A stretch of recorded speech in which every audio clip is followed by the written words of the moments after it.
A measure that would make it more difficult to file a lawsuit against hospitals or nursing homes for COVID-19 negligence cleared a key committee hurdle today in the state legislature.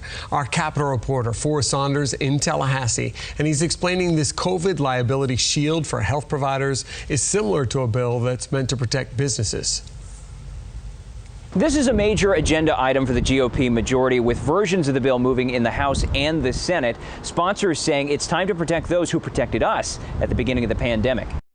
At the beginning, PPE and tests were almost impossible to get. For months, health providers like nursing homes did what they could to endure. The best tool they had was a thermometer, which I think we would all agree is a crude tool as a COVID test. Senator Jeff Brandes is now aiming to protect those who acted in good faith from lawsuits with SB 74. Plaintiffs would have to provide overwhelming evidence to prove negligence, and providers would be shielded if they couldn't get what was needed to comply with COVID standards. By your vote, show SB 74 will be reported favorably. A party line vote advanced the bill Wednesday. Florida's hospital and healthcare associations cheering approval. My staff are physically and mentally weary. The last thing we need is added anxiety of having our decisions second-guessed by attorneys and others who can't imagine the pressures we've had to endure. Democrats, however, are concerned the bill is written too broadly and will protect bad operators, especially among long-term care facilities where COVID has killed more than 10,000 residents. They should be protected.